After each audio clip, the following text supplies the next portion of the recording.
guys, Robert here again, Irish Whiskey Auctions. It is Friday. It is coming up to 5 p.m. so that means we are going live with our September auction. So today we're going to have a quick chat about what we're going to have through the auction in the next 9 days. We have just over 1,200 lots, about 1,300 bottles give or take. This is just some of the items we have. I thought what I do today is go back to some of the originals, the sort of, your Bushmills, your Tullamore Dews, your Midletons, your John Jamesons, and just talk about a little bit of the legacy bottles that we see every month.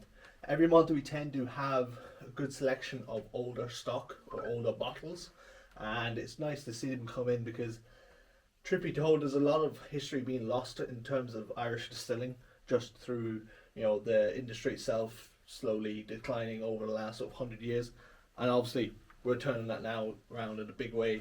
We have 50, give or take, active distilleries at the moment, so it's good to see it all come back. But we actually lost a lot of knowledge and sort of background on a lot of bottles, so it's good to see these because they all tell a story. So here is an interesting one. Tullamore Dew, but they're slightly different. So I have one here which is a 43% 75 CL one. It is for the Italian market, I believe. It has 1791 as the establishment year on the bottle. Now, that might not look anything special, but when you compare it to this one over here, which is very similar in terms of label design, capsule, again, it's an Italian export bottle. It's a 43% volume. It is 75 CL again. It's an 8-year-old. That's an 8-year-old. But this one says 1829 as the establishment year. So what does that mean? Why is there two different years? This one here, 1829, represents the Tullamore Dew year of creation, the year they were established. This one over here, 1791, is actually John Powers and Sons year of establishment. So why is John Powers' year on this one and not on this one? Some of the reason is that during the 60s, John Powers and Sons bought what was left of the Tullamore Dew distillery at the time. So this one here probably has only Tullamore Dew distillate in it. Again, good distillate. It's hard to come by these days. You don't see too many bottles of this on the shelf, to order by the dram. And then you have this one here. Truth be told, I don't know if there's any John's Lane distillate in this or not. So it'll be interesting to see. If I had the money, would I buy one and two and compare the others? I don't know if I would. But that's an interesting one. It's a good way to date bottles. Bushmills is another example of bottles that we see every single month. Bushmills are very difficult to date because they've got so many variations of their labels through the last 100 years or so. And often you'll see, this one here has a lot of metals on it, but some of them are only 12 metal ones, and sometimes we could date them by, the fluid ounces and the proofs on them. But again, it's not always easy. And then you have stuff over here like this one. So this is a white label, as we like to call it, John Jameson and Son. This is a bit of an odd bottle, but it is authentic, which is important. So this one is John Jameson and Son's, bottled by Kelly & Co in Dublin. But if we look underneath here, it is stamped 74, which means the bottle was made in 1974.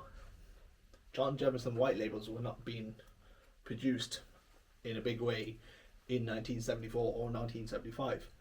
However, we're happy with this bottle. It is authentic. It's been in the collection for about 20 years or so.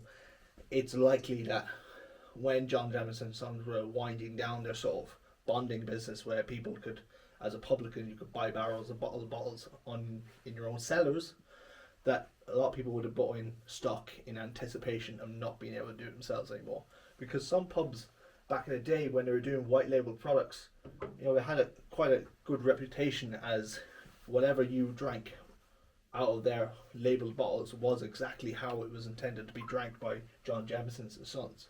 And the reason why this whole business or area of business for John Jameson's changed was because they were sending out barrels of whiskey all around the world and all over Ireland, and it was being bottled on a local level. They couldn't ensure the quality would be consistent from one place to the next. So most places, respectable pubs at the time, wouldn't have meddled with the whiskey that was coming out of the barrels. They would have just bottled it as it was intended, straight into the white label product with their own little name on it.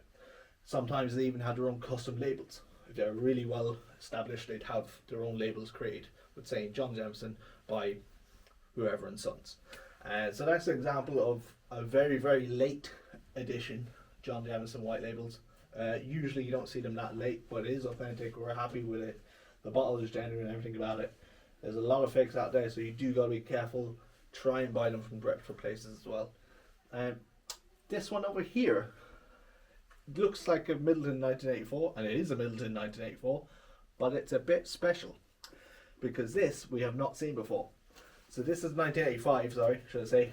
Midleton 1985, very rare, but it was only bottled, a limited number of these were bottled and stickered for the executives of Pernod Ricard. And this was to celebrate 25 years of Pernod Ricard it was their 15th year anniversary. 15th year anniversary, 1975 to 1990. The merge happened again around this time as well, so they were still fresh. You know, Midleton Irish Distillers was still a fresh acquisition for them, and for their 15th anniversary being a company, they got some of their 1985s and they bottled them, and well, they were already bottled, but they labelled them and sticked them, and they were given to executives of the Pernod Ricard board. So not too many of these actually existed and were stickered. This, I imagine, would have been stock that they held back from the 1985 in their archives, and they pulled a few bottles out.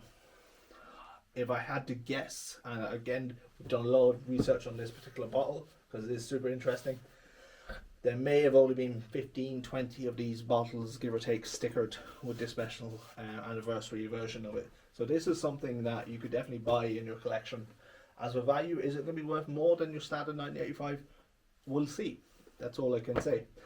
But that's an interesting bottle now, and again, other than the stickers, it's fairly standard. You know, the number is fairly standard.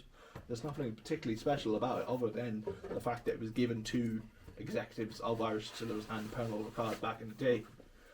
And last but not least, every month we've got charity, and this month is no different. This here is Pagan Irish Whiskey single pot still, finished in, I believe, a rum barrel. So the proceeds of this lot this month will be going to Friends of Irish Whiskey.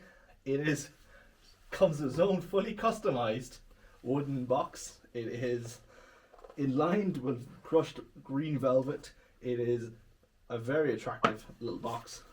There's so much detail on this thing. It's amazing. They have done a fantastic job on this.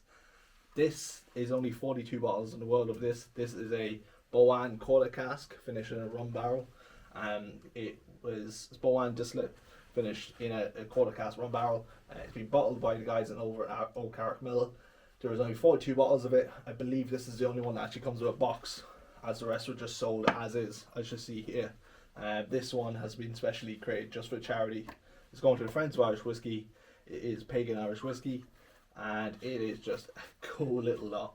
So again, with all our charity lots, we donate all our commission as well. So all the money that's raised with this lot is going to go through Friends of Irish Whiskey. But yeah, that's it. We go live at 5 PM. We're already live pretty much. We roll on for the next 9 days. If you have any questions, reach out to us. We're here all next week. I suppose a bit of housekeeping. We have a wine auction starting now in a couple of weeks' time as well. That's the first time for us. Some interesting lots there. If you do or are interested in learning to sort of how to buy and sell with us, reach out to us. We're always happy to answer questions. But that is pretty much it. So look, enjoy, get bidding, build a bottle watch list, set the proxy bids, do what you have to do to get those bottles, and remember, if you don't win them this time around, you're probably not seeing them again. So do be cautious and don't forget to place those bids when you need to. But that's it. But appreciate it. Have a good time. See you later.